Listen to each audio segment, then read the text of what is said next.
Hello and welcome in 2026 to the II Affairs podcast. Okay, so let's get right into it. There's a finding that is, well, it's really turning a lot of what we thought we knew about AI completely on its head.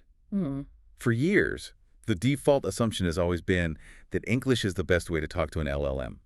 I mean, it dominates all the training data, right? Well, almost all of it, yeah. It's the lingua franca of AI development. But now a major study is basically throwing all of that into question. It's suggesting that a language most people would consider peripheral in AI is actually outperforming English. And on really complex tasks, too, not the simple stuff. Exactly. And that language is Polish. It's a total paradox, and that's really the mission for us in this deep dive. How on earth can a language that's just a tiny fraction of the training data get better results? Right. Is there something special about the Polish language itself? That's the question. Is it a true linguistic edge, something in its structure, or is this just a weird measurement fluke, a quirk in the system? So we're going to have to unpack that. We are. We'll look at two key ideas. Tokenization efficiency, that's the cost and speed and morphological structure, which is all about how the words themselves encode meaning. Understanding the clash between those two is, I think, key to seeing where multilingual AI is heading. Okay, so where did this all start? Let's get to the source. The research was a big collaboration, right? A huge one. Microsoft, the University of Maryland, and UMass Amherst. They built a benchmark specifically to be really hard. It's called OneRuler. OneRuler, and it was designed to stress test these models. Exactly. Across 26 different languages, it focuses on tasks that need the AI to process these really long, complicated chains of context. Think of it like having to read and cross-reference a dozen documents at once in its memory. And the results were surprising, to say the least. Surprising is an understatement. They were stunning. Polish achieved the highest average accuracy. We're talking around 88% on the toughest tasks. 88%. And where did English land? 6th place, with about 83.9% accuracy. Wow. So a significant drop. And what about Chinese? Another language with massive amounts of training data. Even further down, it was around 62.1%. The gap is it's striking. It goes against everything we assumed about data volume. So who was in that top 5 then? It was Polish, then Russian, French, Italian, and Spanish. Huh. So what did the researchers think was going on? What were their initial theories? Well, they had a few ideas right off the bat. One was pretty simple, the script type. It seems languages using Latin or Cyrillic scripts just did better overall. Okay, that makes some sense. Another idea was about data quality. Maybe Polish, has more high-quality, curated text, what we call corpora, than we give it credit for. But the biggest theory, the one that really caught my eye, was about the language itself. The linguistic structure, yes. Yeah. This is the profound one. The researchers suggested that Slavic languages, because of their morphology and syntax, might just be better at encoding dense meaning without ambiguity. Which would be a massive advantage when an LLM has to hold all that information in its short-term memory. Precisely. It makes the context easier to retrieve accurately. The implications of that are huge. Yeah. I mean, it completely shatters the idea that you have to prompt in English to get the best results. And we're seeing countries respond. Poland is investing heavily in its own domestic AI, like the PLM model. Polish large language model. Right, designed specifically for their public sector in Polish. Right. It shows nations are starting to push back against this linguistic sort of homogenization in AI. Okay, but before we get too carried away and declare Polish the new, king of prompts, there's a really important note of caution here. A very important one, and it came from one of the study's own co-authors, Marzyna Karpiska. Right. What did she say? She clarified that while Polish did score the highest, the differences between the top few languages were not actually statistically significant. I see. So it's not a slam dunk. It's a trend, not a definitive verdict. Exactly. And she also pointed out the nature of the tasks. These long context retrieval tasks, they were often a lot like a superpowered CTRL plus F. Just finding a needle in a haystack. Yeah. Finding and extracting specific sentences from a massive block of text. It tests memory and indexing efficiency more than, say, deep abstract reasoning. So it's more about information retrieval, which would definitely favor a language with those strong, unambiguous structural markers. You've got it. It highlights that these models still have real limits.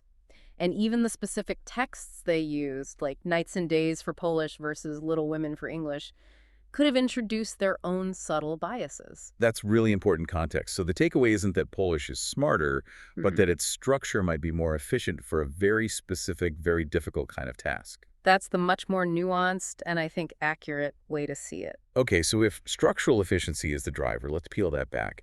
How does that efficiency create this computational friction you mentioned? We have to start with tokenization, right? We have to.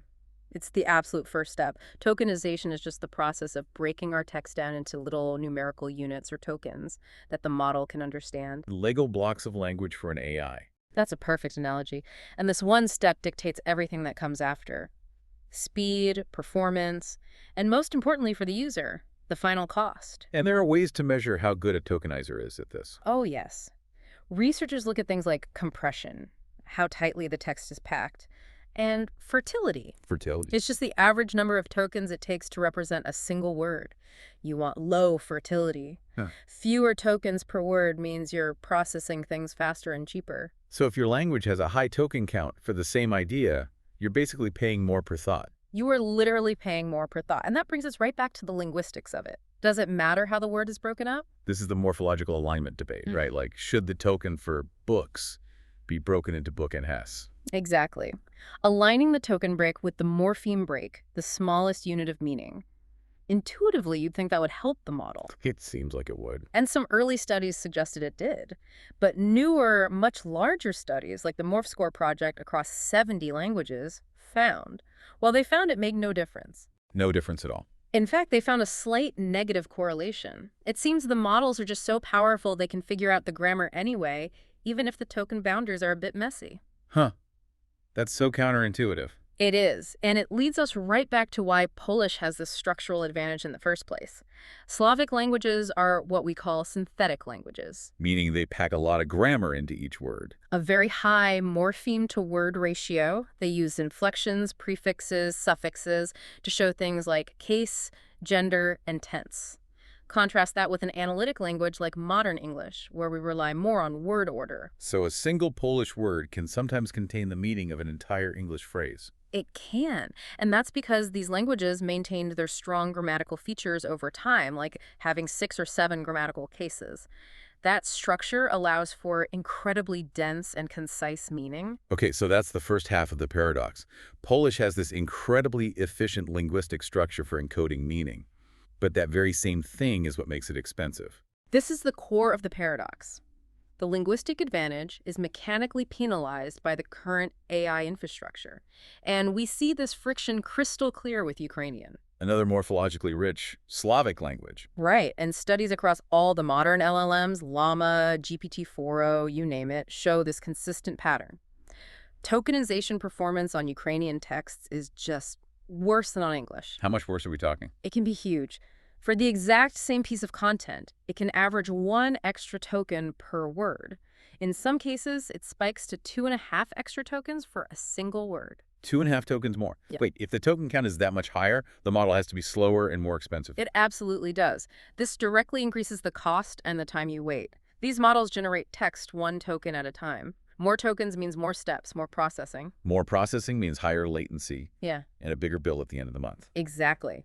Since the cost is priced per token, an organization in Ukraine is paying 50, maybe even under 50% more than one in London for the exact same complexity of output. That's an incredible irony. The very structural richness that might make the language better for complex tasks is the thing that makes it prohibitively expensive. It's a brutal irony. And the source of the bias is deep in the architecture. The tokenizers are just built on a foundation of English text, so they are skewed toward Latin-based subwords. And I imagine this gets even worse for specialized topics. It gets much worse.